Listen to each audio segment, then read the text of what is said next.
Good evening, ladies and gentlemen, and welcome to our November 19th council meeting. Please rise for the Pledge of Allegiance.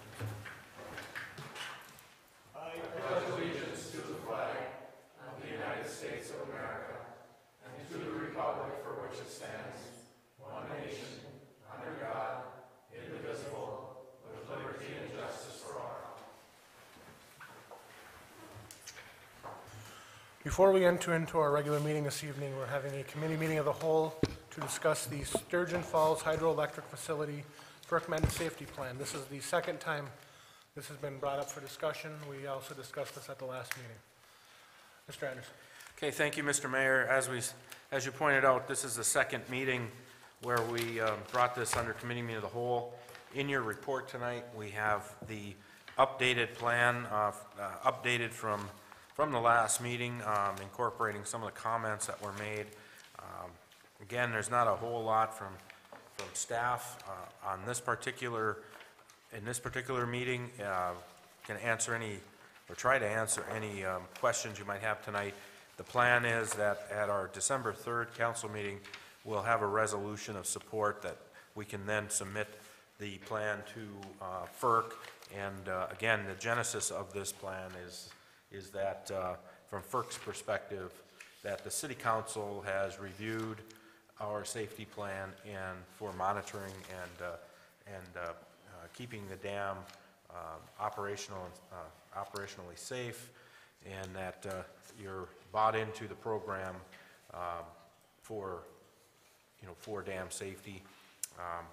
As we mentioned at the last meeting, FERC has pulled this requirement from their files and has pushed through a higher importance on this year because of some of the dam safety or failures that have happened over the last couple of years. Most of those, or all of those, are earthen dams, but and ours is not an earthen dam, it's in bedrock, but they decided that this was important for all of the dams in their jurisdiction. So, do you have any questions, any comments on the updated revised plan? Lee, Doc, anything? Is our safety engineer then responsible for some of the aspects out there, or is he not involved in that? Well, the safety engineer would be involved in operational safety, equipment guards, equipment safety, personnel dealing with confined space, dealing with how contractors or our employees operate the plant. We also would then have our engineer, structural engineer. In this case, we have labeled Mead and Hunt, but it's really any structural engineering firm or engineering firm that we choose to manage the technical side. They would be responsible for the structural elements, and our responsibility is to make sure they do their job and they do due diligence to make sure that we're doing everything under the requirements for testing and to ensure safety.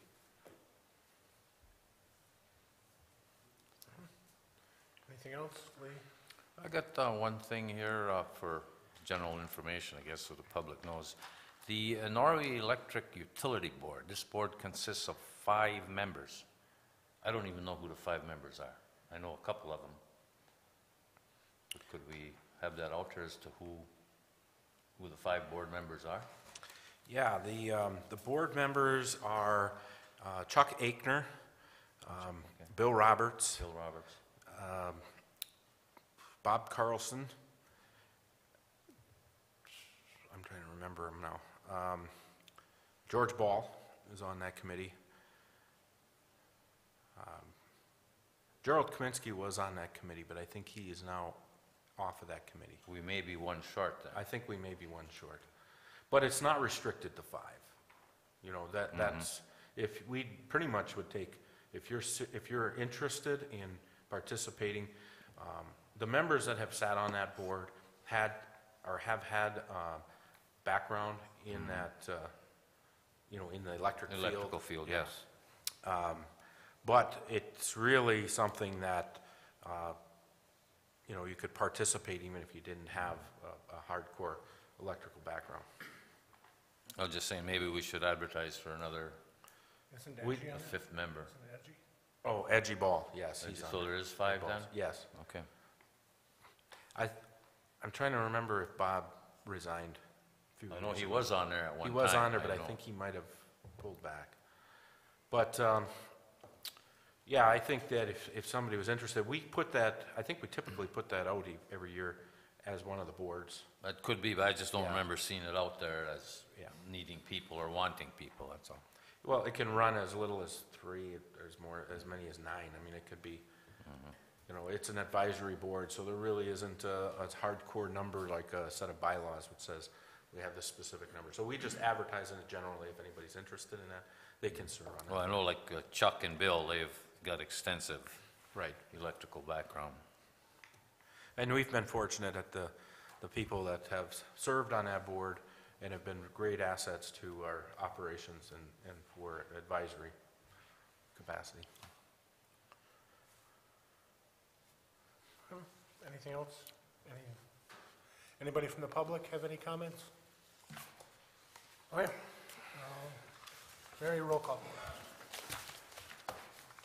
Mr. Oja, Here. Mr. Menegini, Here. Dr. Hayes. Here. Mr. Gottstein, Here. Mr. Babalani. Here. Approval of the minutes of the regular meeting of November 5th, 2012. Any additions or corrections? I make a motion, we approve the minutes, regular minutes for November 12th, 2012, or November 5th, 2012. Support. Motion made by Mark, supported by Dr. Hayes. Roll call. Mr. Menegini, Yes. Dr. Hayes. Yes. Mr. Gottstein, Yes. Mr. Babalani, Yes, Mr. Oja. Yes. Approval manifest 2012-22 in the amount of $480,245.73. Dr. Hayes, any questions? No questions. Lee? I had one, and then, well, I had a couple actually, and Ray answered it for me earlier. But here, on page 1, down under Administration, Financial, Legal Operations, Scott Kinney, CPA, 2 $500 payments. I thought we were all done with his payments per, we give him 6 months, one payment, and then another 6 months, another payment? Yeah, he usually and then- does it in installments, and the 500, the last 500 on the audit was to bring it up to his bid that he had given us. Oh, okay, so he did not go over his total bid, No. that's where I'm going, The okay. second 500 is for that, that letter he does for us, Ray, that management Management discussion letter. letter. That's Okay. above and beyond the audit, but we do that every year with him. Okay, and then just one other comment more than anything. On page 5, I got a kick out of this name, Cheaper Than Dirt Ammo, $333.54 for the police department. Yes. It's a lot of ammo. They're- But they- I they got a go kick through out a of it, lot of cheaper ammo. than dirt.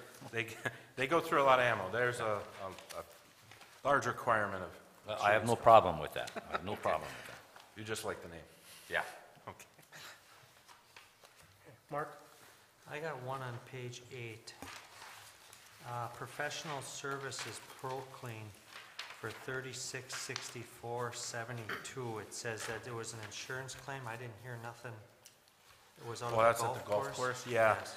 They had a backup and a toilet, that, it's a building issue, so it's under our insurance.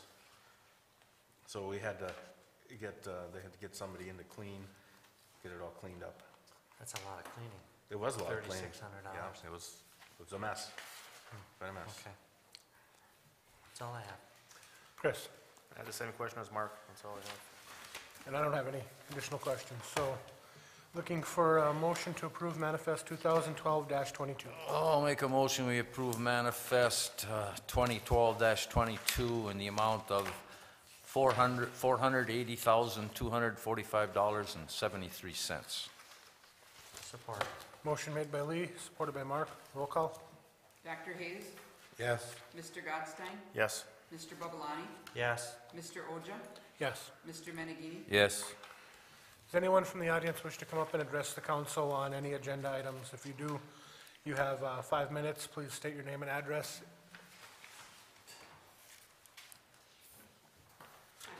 I'm Jean Bradford, 2465 Travis Farm Road. I have an easy question on this manifest. What do these meter deposit refunds, what does that apply to? They're listed throughout the pages here. You want to take that now? When we have somebody move out and they have a meter deposit on file, we apply it towards their final bill. And then if they have a credit balance, because the deposit's more than their bill, and what the system does is it applies it to all the billing items they might have, such as garbage, electric, water, sewer, cable. It applies that deposit equally among all of them, so then they end up with a credit balance in each of those billing items. So when we refund the money to them, we have to take a little bit out of each area that the deposit was applied to. And how often is that accomplished? We do it once a month when we're doing the billing. So you probably see it on one manifest out of the month. Like the electric utility fund, there's final meter deposit refunds. There's the cable television. Yep, and you'll probably see the same names in both as far as who the check went to, because they might have, you know, they could have all the billing items on their account, and there's some of it that just gets applied when the deposit gets applied. It doesn't apply just to one place. So everyone that opens a new electric or cable, they pay a deposit now? Yes, yes, How much is the deposit? $200. And that includes electricity? Electricity, water, sewer, and cable. Okay. And internet is, Internet also, if they take the internet. okay, thank you. You're welcome. Thank you. Are there any other questions on agenda items? If not, there'll be a further time for question on any subject at the end of the meeting.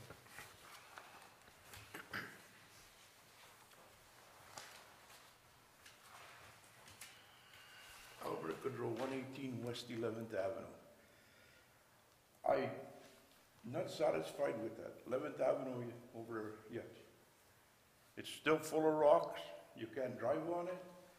I went down there Friday and I was scared to drive over it. It's going to blow you're going to get some of them tires in time. They fixed the right side, or the west side. Now they're getting rocks off the east side and squirting them all over the road. Why ain't Scott Moran held responsible and fix that and put the right stuff down there that'll pack, that'll stay there instead of going out on the road? He's the guy that put it in there, and I don't think that gravel will pass inspection. I worked 39 years with gravel, and I can't see whether it's a 22A or a 23A. I never seen it like that. And I'd like to go down there and get someone that take it up to Walker's Lab and have it checked and see if that's the right gravel in there. Because I don't think it is. I never seen gravel 22A or 23A rocks that big. And I don't think it'll pass state inspection. Ray, you work for the state.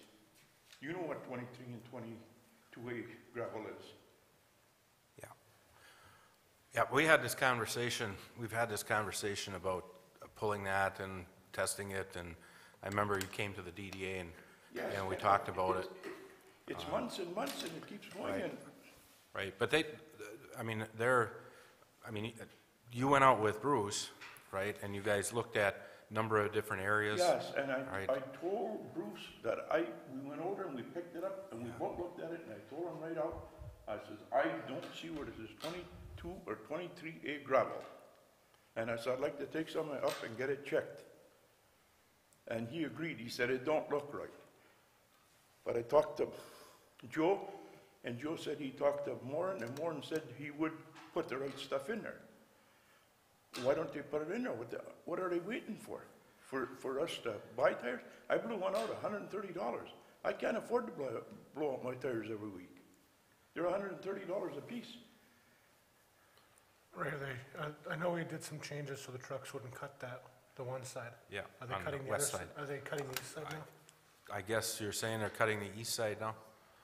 They're cutting the east side now, and they're going on the east side now instead of the It west side? seems like they're coming off the east side because they got Okay. the west side blocked and they can't get over there. All right. But it's still, I'll have to readdress that then. I was over there on We'll have to- Thursday we'll have to take a afternoon, look at that and to see. hole right across the road that we just covered 8, 10 feet wide, but just all rocks. Well, we'll have to take a look at that to see what we can do to stop the cutting I on didn't the, even on the east come side. across it tonight because I couldn't see where to drive, because I don't want to drive over them rocks, because I blew out one tire already. And a nice road like that, all the money stuck into it, now you can't use it. It's a waste of money. All right, It we'll have was, to- it was a rough road and a bad road before, but it was better driving on. Well, we'll take a look at it, Ace, and we'll address it. You We'll didn't figure have to worry something about out. your tires before, now you gotta worry about blowing out the tires. Well, we're gonna take a look at it and we'll figure something out. Well, what I see is Scott put it in there. It was his job to see that it was the right stuff, and if he didn't put the right stuff in there, it's up to him to take it back out and put it Well, back in. Ace, we have certifications that he has the right stuff, Yes, okay? they told me about that. Right. What we didn't have was an in situ test, which really is a meet and hunt question of, and they don't normally take an in situ test on shoulders. Okay, they usually take the certification that comes from the gravel pit, that it was 23A. I have that certification, that it was 23A. I think that there's problems, like that there could be problems from the pile itself, where when you don't have what they call an in situ test, or what's a test taken right at the site, then you don't exactly know. And that's the question we'll have to get back with Who Bruce. took that test?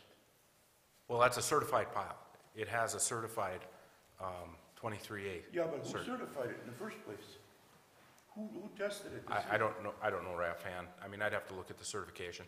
It's an official certification. It was a state job, so I mean, the state has to have those certifications too, and they accepted those certifications. Right, I can't see where that passed inspection. I've Well, never seen gravel like that in 39 years. I don't Okay, know I what mean, else to tell you, Ace. But with Warren, when he got it, it was certified that it was 23A. Right. So we have that. But what we'll do is we'll take a look at it, see what we can do to address it, and fix the problem that we're having now. So we'll take a look at it. I'd like Do we to- have a report on this next I'd like to meeting? know who certified I'll that. try. What? Some kind of a, Yeah, I'll try. But one thing, Ace, you mentioned that, yes, I was an inspector for the highway department. Yes, I know, because I Yeah. worked at you down there. Yeah, and I know from doing density checks with asphalt, gravel, I could have failed tests anywhere. I could find a spot. So I mean, you have to try and average those tests out. You know how that works. I mean, you take so many different tests and you have to average that out. I know, So- I was there for 39 years. Right. I know. Yeah, so, I mean, we have a particular spot that we're gonna have to deal with. And, I thought we had that pretty much settled, but, I did too until Yeah. it took a long time, but yeah. I don't know. We'll what's just And have happening. we'll we'll really take a look address it. at it. We'll do something about it. It's We just have to coming figure back out. again. We'll take a look at it, see what's causing it to come back now, because we thought we Probably. had it taken care of. They're probably taking a wide But they're- turn now. they're Instead of cutting cutting or something. to the west, they're probably coming over on the east. And it's probably dragging out onto 11th instead of coming out into Brown, right? Yeah, Yeah, that's what they're doing. They're coming out now. because they go through like a bunch of maniacs. You can't be down there. Well, at we've 4:30. sat over there. The You cops have can't sat go over over there there. at 4:30, Yeah, because they'll run you right off the road. but the cops have sat over there and they, Yeah, I know. I sat there one day and watched a car come out, and he took Yeah. 4 stoplights. He never even slowed down. It would go on US 8. He went down past the feed mill. When he hit the highway, never even slowed down. He just right up the highway, straight up. But we'll take a look at what we can do to address it, for the problem we're having now. I'll give you and- something for next meeting. Thank you, Ace.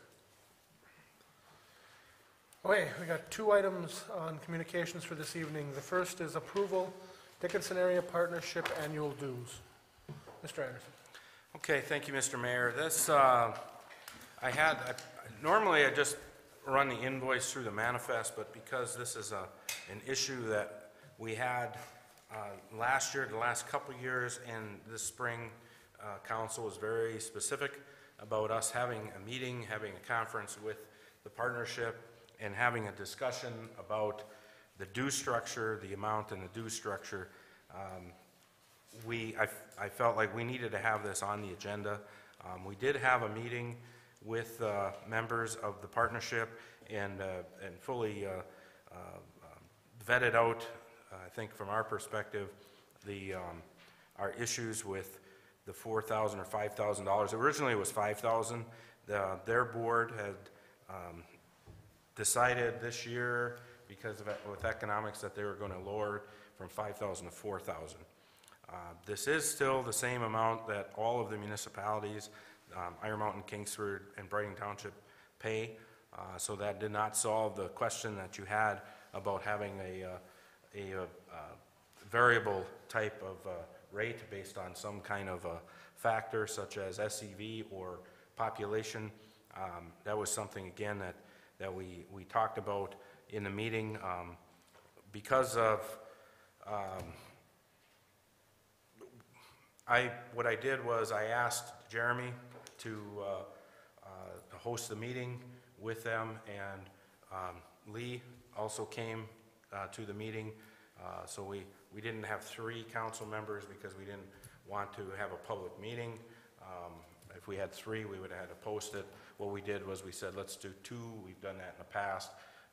And I guess you guys can comment about how you felt the meeting went, but I think that from their standpoint, they agreed that there could be a look at the variable rate. The question would be, you know, where do you set our rate, and then where do you set theirs? If you set ours at the 4,000, theirs is going to go up, and I think that they would have issues up in Iron Mountain and Kingsford, and probably Brighton Township with their dues going up. And then if ours go down, you know, they obviously have to operate as an organization in with their revenues. So we talked about the townships and what the townships pay. Really, there's only one general law township that even pays into the system, and that's Norway Township. They pay $250. I think, again, there's a recognition that that's probably not fair and equitable based on the attention that at least Norway Township and Sagola Township get, or potentially get, because of some opportunities that could go in their area. But again, if we just ask them to pay $1,000, well, Sagola doesn't pay anything right now. And I think if you just went to the township and they recognize this, they probably would say, well, then we're not paying anything. And if an opportunity comes, I mean, if that opportunity wants to go over to the township, they're going to, you know, it's good for all of us if they do go.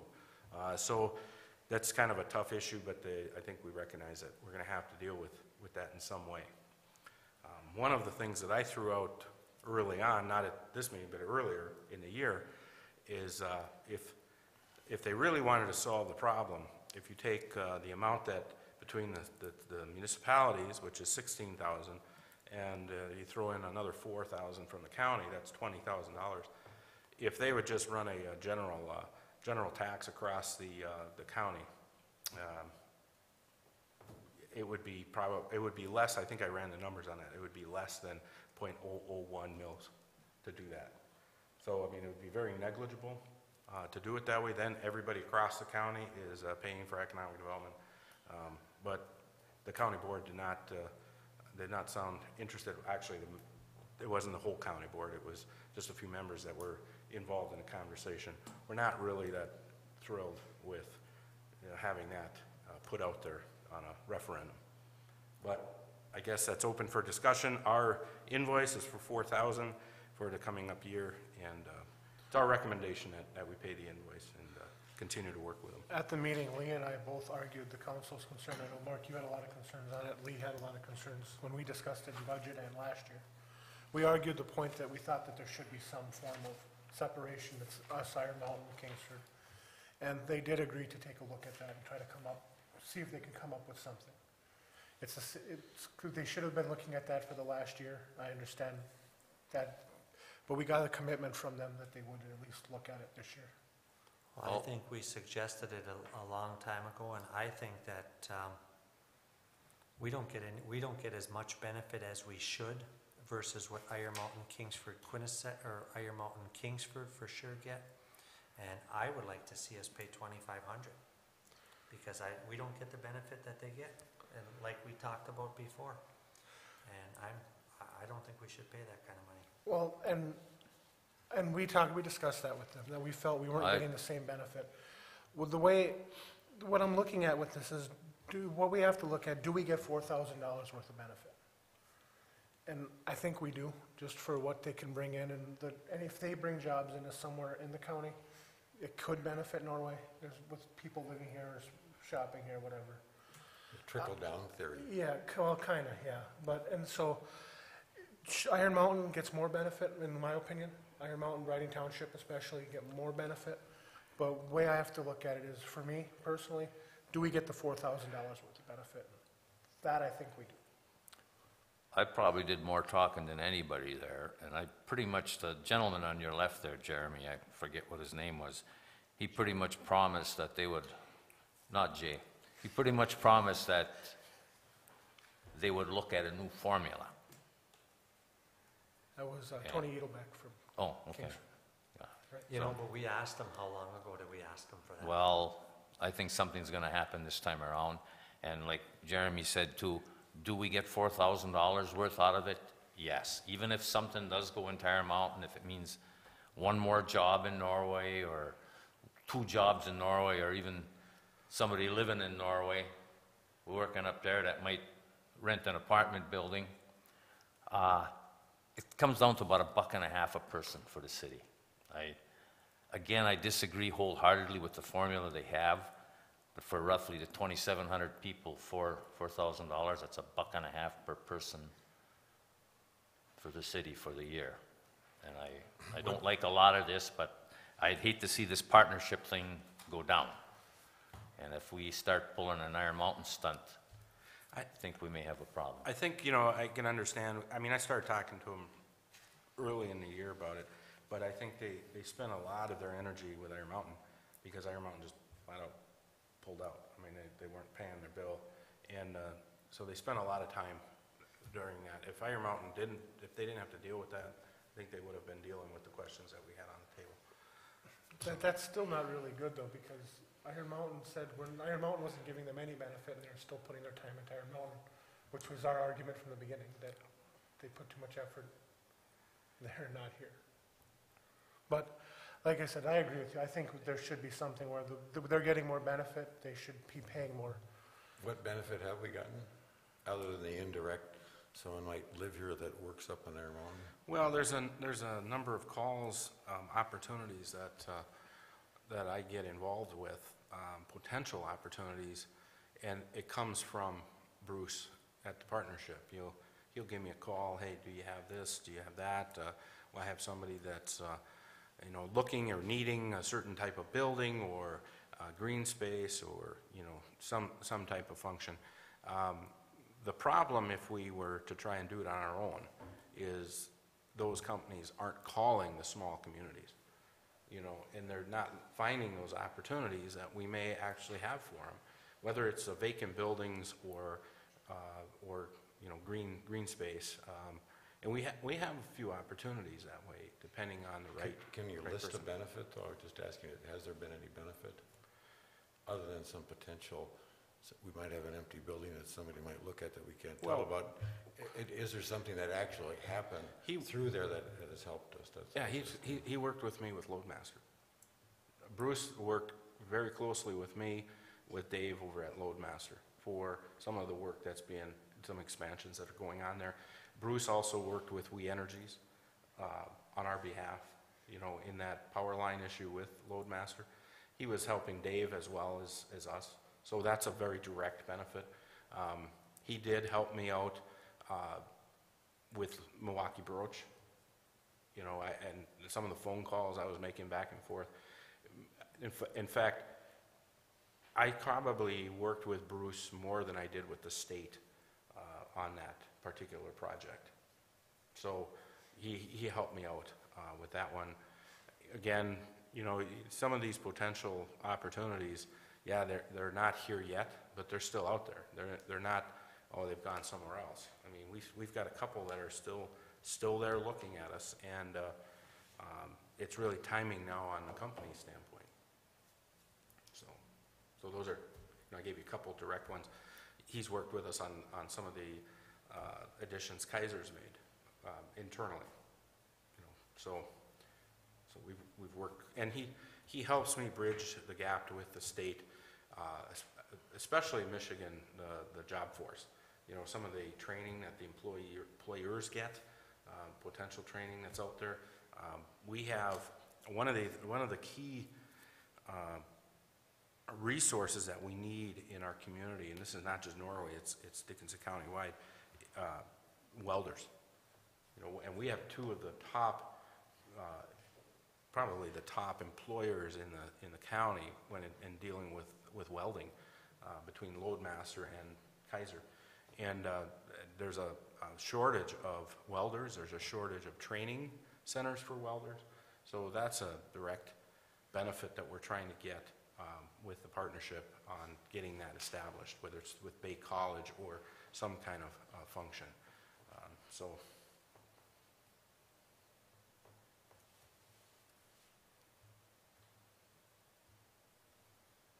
Question, Tom? Oh, I mean, I agree with the conversation that it doesn't seem fair, and I wish they would have worked on a formula for this like we suggested last year, but I do agree that we get the $4,000 worth of services from them. I just hope that this year they actually work on that formula and come back with something for the following year. What I think is the key to the formula is not resting with the partnership office, but it's having direct communications or contacts with Kingsford and Iron Mountain and Brighton Township.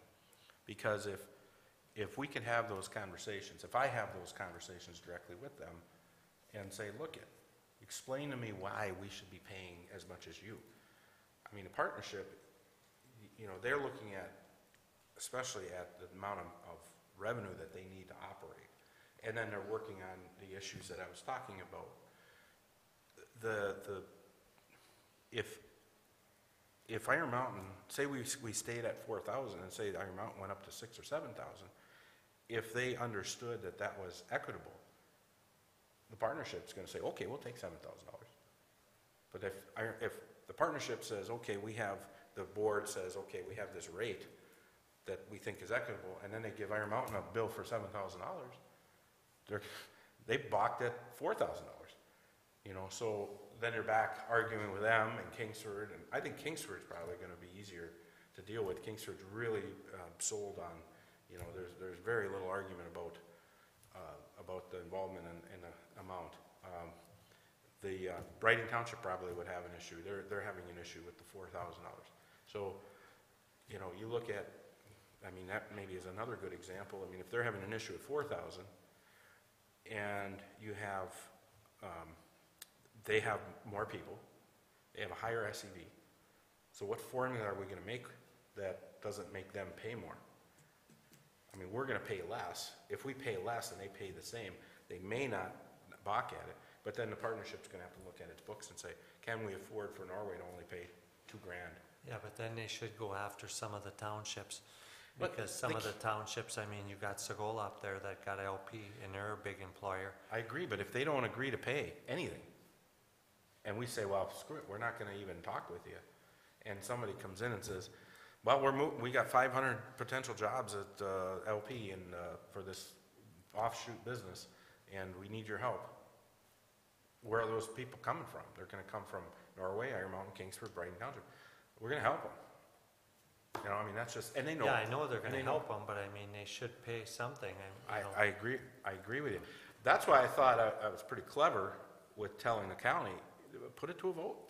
You know, you look at the amount of jobs that LP has up there, and you look at the amount of jobs that the city of Norway actually has here, and I don't think the total jobs for the city and the total jobs for Segola, there's much difference. I don't think there's gonna be much difference if you total all them jobs, because they have a lot of people working up that way.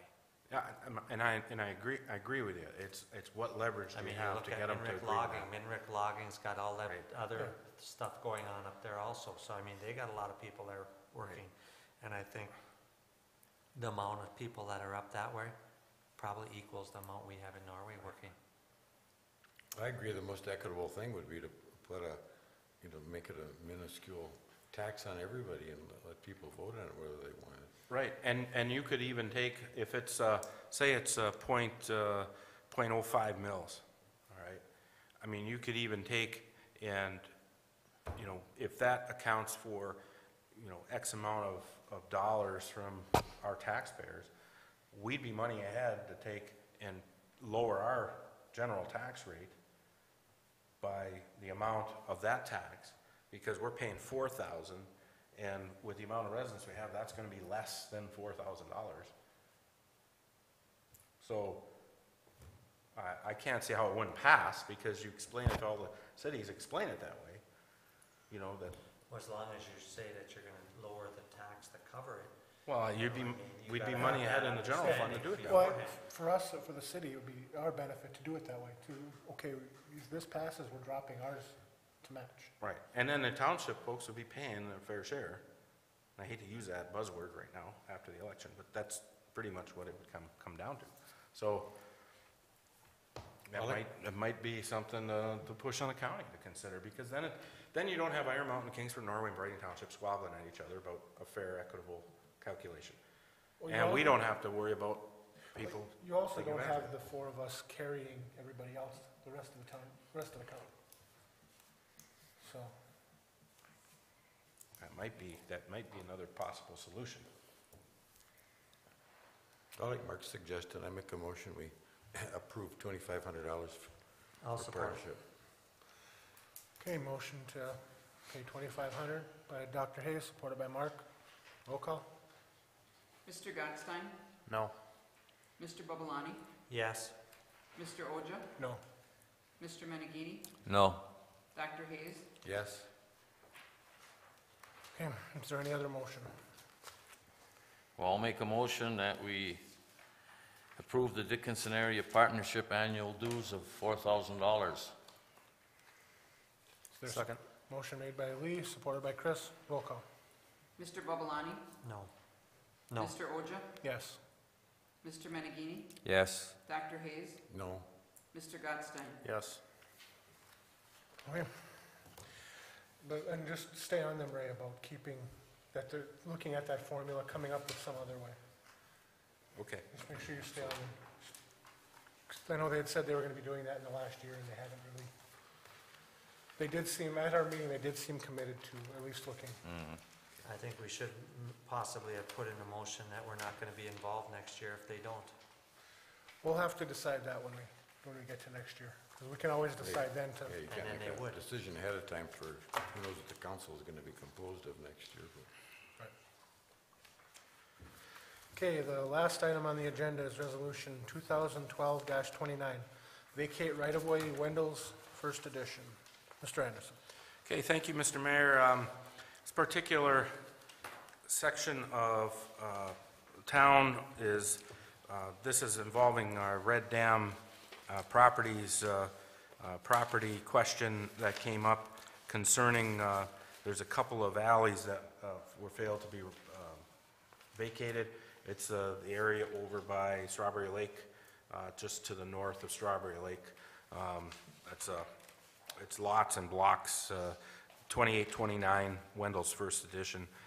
That particular section, again, there was also a question about that Block 29 possibly being, there was a deed that showed that the state of Michigan owned that. Since then, we did recover, there was a properly recorded correction deed at the county, so we did get that. So that issue is all settled up, and it's good. So now all we're dealing with is basically two pieces of sections of right-of-way within that boundary that we sold that need to be vacated. I've given you in your report, the process for vacating. The request for vacating is brought to council. A resolution adopted to vacate and set up hearing to hear any objections to the vacating. That's what I have before you tonight in Resolution 2012-29. If you notice, the resolution has an adopted date of the 17th of December. What's going to happen is you approve the resolution to go to the paper for publication. This resolution, as written, will get published in the paper. We cannot have the meeting less than 30 days from publication, so that's why it's out to the 17th. So what we do is, we have this in the paper this week, and we meet those timeframes. So this is just to approve that the resolution looks good to put it in the paper, then we'll actually approve the resolution in December. Yes, actually, it's not 30 days from publication, it's 30 days from this resolution creation. So it would be 30 days from tonight. And just so the public is clear, this right-of-way isn't anything that's being used by the public currently. No, it's within those sections that, I just wanted to, I knew We- that, but I just wanted to make sure Yeah. it was clear to everybody that was watching. we actually vacated a section within that group of parcels, and we just didn't pick up the alleys. That's what the big issue is. For the meeting, I'll have a map which shows and in fact, Jim has been putting all the vacating resolutions that we've had from the past into our GIS. So we're actually, you can see all the areas that have been properly vacated. Now, these two right-of-ways, Ray, they are within the property that Red Dam Yes. bought and paid for? Yes. And there will be no extra charge for this because No. it was assumed at the time Right. it was? Yep. Okay. Typically, there's a charge for somebody if they come for a request for vacating. There's a charge up front because we have Right. to do the publications. But this should have been done on the original And how request. far back does this go? To 06. 06? And then this deed from the state, when was this dated? That was in found? 83. 83? 83. Yeah. We were clearing up that property so we could eventually sell it, and then it sat there for years. Yeah. And we did contact the state, and the state didn't have a copy of the correction deed as well. So, I mean, we went up, Jim and Jay went up to the courthouse, and they got We through went that. up this morning and took care of that and got all the copies we needed, so we'd be ready to go. Was there any benefit for the other parcel holders around there that, I mean, is there letters that get sent out to the other property owners within so many feet for Under- that? Under this particular type of hearing, there is no letter that gets sent out. It's published in the paper, and it's not like a variation where we have to send out hearing notices in the 300-foot radius. So But it's there all- would be no it's- benefit even for the alleys that were plotted there? No. For the neighbor property, like if they No, needed it's to all- get around behind their garage or for an existing garage? I know it's real limited on how it's laid out over there. No, because the only properties that are developed right now are on the north side of the lake.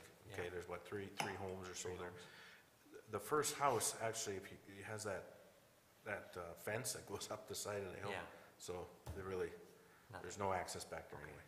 And it's all internally developed, or internally. It's not landlocking any of the property behind there? No, Okay. no, not at all. It would be nice to see the map on that, Ray.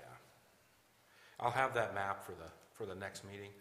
The main goal for this is to get the language in the resolution and sent out to the paper for publication. The actual meeting will be December 17th, where you decide on approving the resolution for vacating.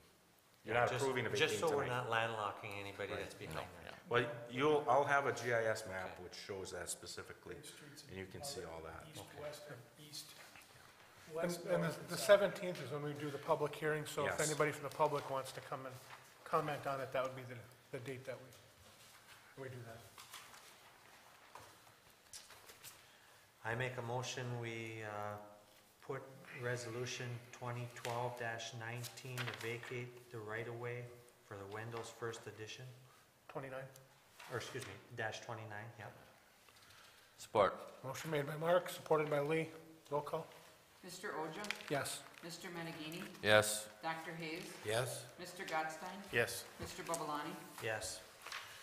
That's it, ladies and gentlemen. Does anyone from the public wish to come up and address the council on any topic? If you do so, you can come up to the podium, state your name and address for the record.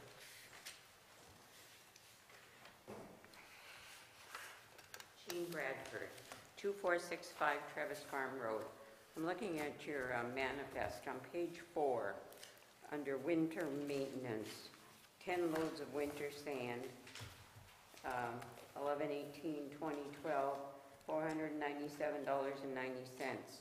Below that, 53 ton bulk de-icer salt, $2,074.24. Then you drop down to the local streets, and it looks like it's the same purchase, but a different price. What they So- did was they take the total amount and divide it up between major and local. So the total amount that was spent on sand would be those two numbers added together. Perfect, okay. Thank you. Anybody else from the public?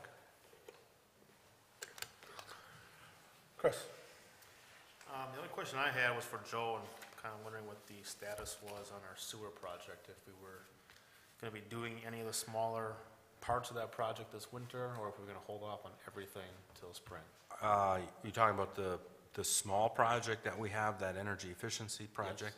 Yes. What we're doing is, I did get a schedule from the engineer, and it looks like we're gonna be running engineering through December. So there may be some work that we could start,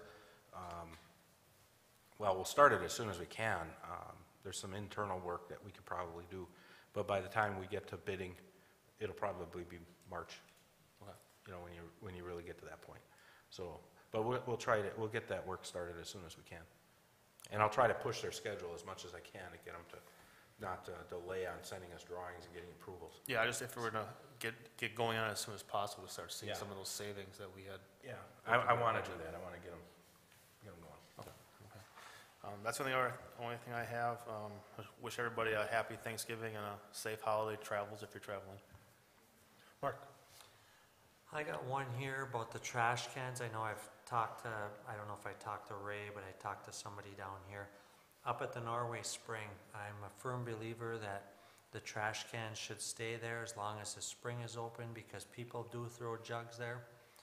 And I know one of the guys from the Public Works said that they've had problems with personal trash, but I think being put there, but I do think that that personal trash should be checked to see whose names on some of the things.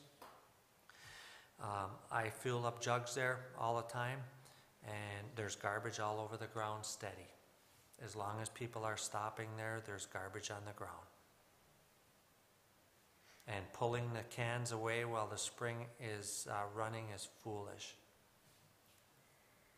The cans are full right now up in the back. I had mentioned that earlier to Ray. You And know, you got that's stuff on another the thing. ground, The and garbage the animals truck are goes gonna by get at there it. 3 times a week, and the garbage cans are overflowing steady. But they pull the cans that are right where you park on the lower side.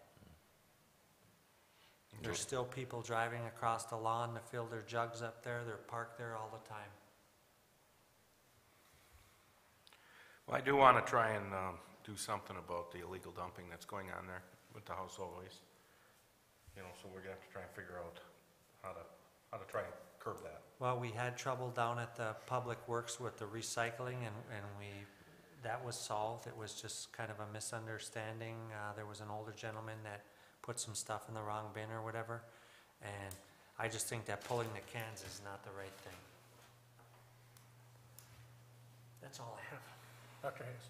Well, I was going to comment that I'm glad to see the spring is still open. I'd still like to make a push to get some kind of a retail establishment there so we can have the spring open year-round. I'd like to see the planning commission do some planning rather than just thumbs up and down on projects.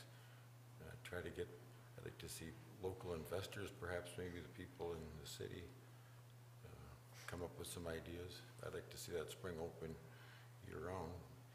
Do we have a camera we can put out there to see who's dumping the trash with a motion detector? No. Every half the hunters in the UP have a camera like that they. Well, you'd have to get it close enough. I'm not sure. Steal a camera then, huh? And then if you put it right out there, they'll take the camera. My final comment, I'd like to, wonder if we could have a very brief meeting in closed session tonight on lands, property, real estate. Go ahead. The only other thing that I'd like to see is I'm still waiting to see some of the parcels that are undesirable that the city have. It doesn't seem like there's much of a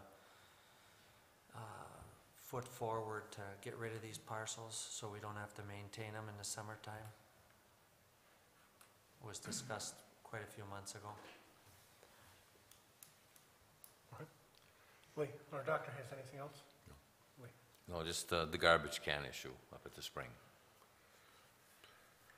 The only thing I would like to say is that there is going to be a special council meeting on Tuesday, November 27th at 8 a.m., but it is going to be a closed session meeting for union negotiation strategy discussions, but the council will be meeting on that day. Jay? Anything? No, sir. Nothing, thank you. Mary? No, nothing. Mr. Anderson? Happy Thanksgiving to everybody, and continue to have a safe holiday. That's it. And go Bears. We will be going into closed session this evening to discuss union negotiations and We might stay property here a little acquisitions. longer so you don't get to see the game tonight. There'll be no action taken after the closed session. Looking for a motion to close regular session, go to closed session. I make a motion, we close regular session and go into closed session for property and union talks. Motion made by Mark, supported by Dr. Hayes. Roll call?